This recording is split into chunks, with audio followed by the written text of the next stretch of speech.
You're listening to Winnipeg's Classic 107. My name is Simon Rusnak. Rainbow Harmony Project is an ensemble dedicated to building relationships, inspiring social change, and celebrating diversity through the power of song.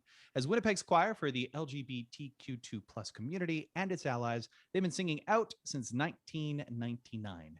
Joining me now is Rainbow Harmony Project Director Brittany Melnichuk and chorister Laura Donatelli. Welcome back to Classic 107. Hello to you both. Hi there. Thanks. Great to be here. Oh, I'm so happy to have you both here. Brittany, I'd like to start off by asking you about this past season. I mean, it's been on the thing on all of our minds around the world. Choristers haven't been able to do what they do. They haven't been able to sing. And yet Rainbow Harmony Project, like so many others, has had to adapt and present songs in new ways this past year. Can you tell us a little bit about the past concert season? Sure. It's been very different. We started off trying to do a bit of a hybrid thing last fall where we did smaller group rehearsals in person and also streamed it for folks that wanted to stay home. But that got shut down in November, so we switched over to Zoom rehearsals. And from there, we did our fundraising concert online, all virtual, Love Out Loud in November. And we've been doing different like workshops, things like that, some things on choral music, some things on vocal technique, some things on diversity and inclusion, all sorts of things kind of available right now online to do with that kind of work. So that's been really cool. We've also been working on lots of different videos to put out to the world. We've released one so far, or no, two or three so far.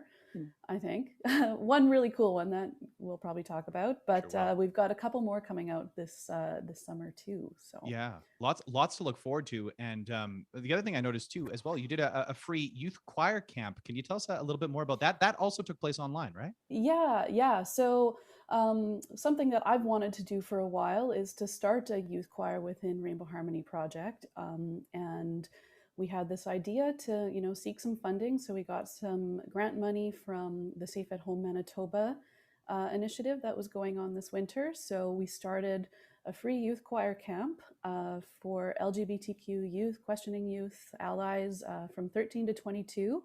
We met for 12 weeks online. They learned 3 songs and are just now submitting all of their recordings, and we'll be putting some videos together for that to release.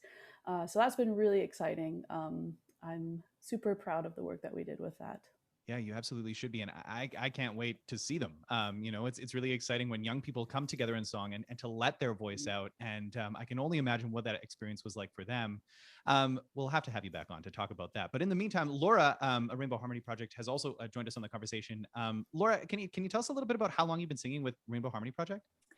I think it's actually about 8 years now, but Wow. time has really flown. So I still think of myself as one of the newbies, but because there are folks who have been with the choir for 21 years now, right from the very beginning.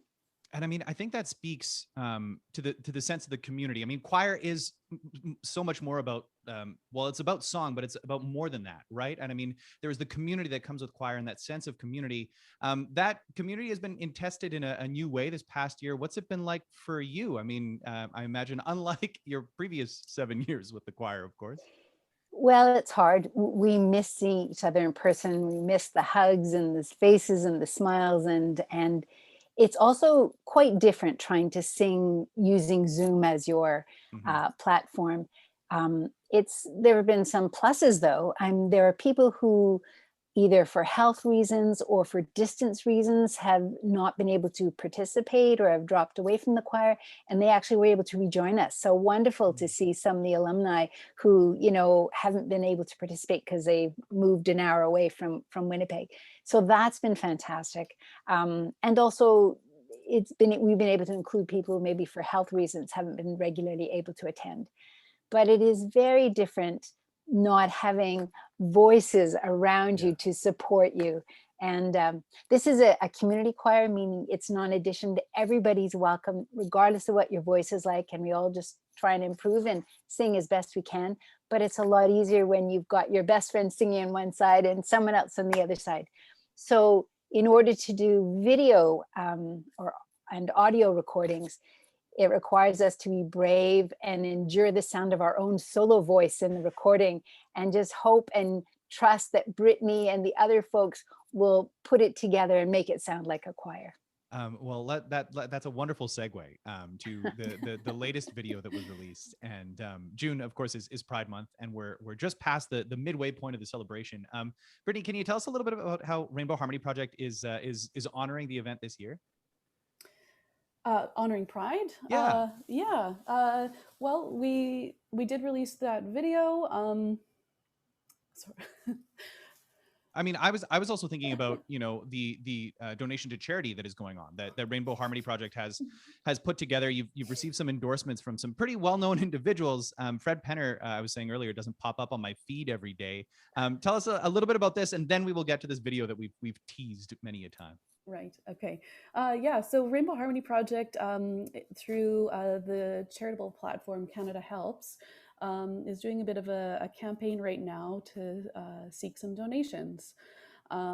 So the platform Canada Helps is doing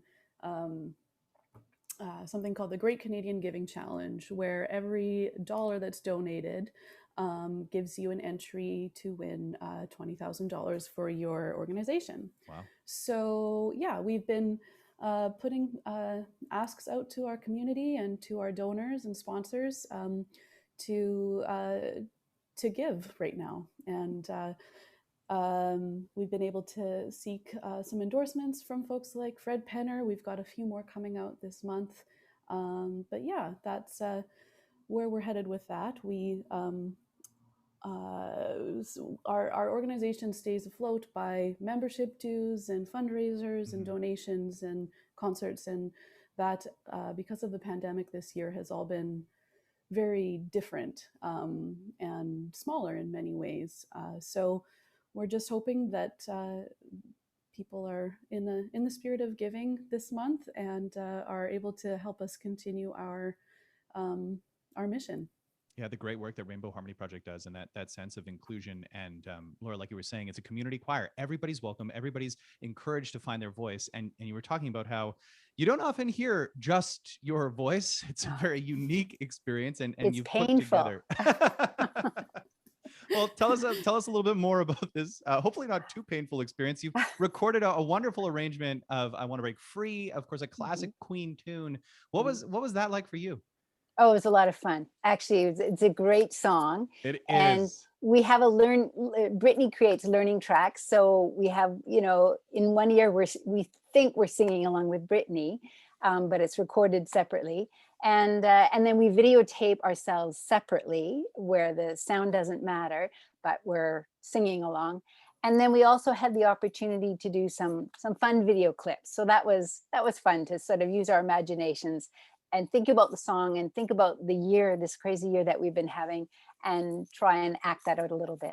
One of my favorite parts of the video, I was telling Brittany earlier, is when a window opens and all of a sudden bed sheets come flying out the window, a very literal breaking free there. Brittany, this is your arrangement of the tune, right? Yes. Yeah. Tell us a little bit more about that. Why was it important to set this particular song? Well, with it being Queen, that's a lovely tribute to our community. And I'm a big Queen fan too. I watched Bohemian Rhapsody this over the pandemic, so I was really into Queen for a while. Yeah, how can you not be? And if you're not familiar with the music video, it apparently was very controversial at the time when it came out because of the drag that everybody's dressed up in the first part of the video. So it's a fun tune, and Rainbow Harmony Project also usually does a concert every year as a fundraiser called Rainbow Harmony Project Rocks, or RHP Rocks. And so it's usually classic tunes, and the members all get to sing, or classic rock tunes, sorry.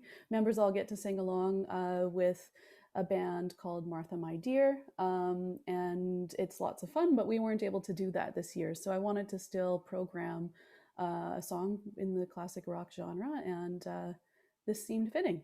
Yeah, you kept the spirit of the event alive, and Mhm. RHP really rocking in this particular recording. It's a ton of fun. It's just like it'll put a smile on everybody's face, and I think that, it's one of those where if you're feeling down, if you're feeling one way or another, this is one of those tunes. It's like the clouds open up and the sun shines, and it's a ton of fun. So I'm really excited to play it to round out this interview. But I do want to say one last thing. If people are looking to keep tabs on Rainbow Harmony Project and follow along on the next project, where should people go?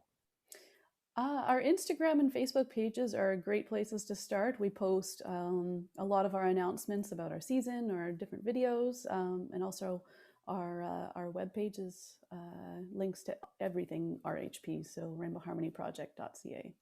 Brittany, Laura, thanks so much for taking the time to chat with us at Classic 107 today. Thank you. Thanks for Happy having us. Pride. Happy Pride.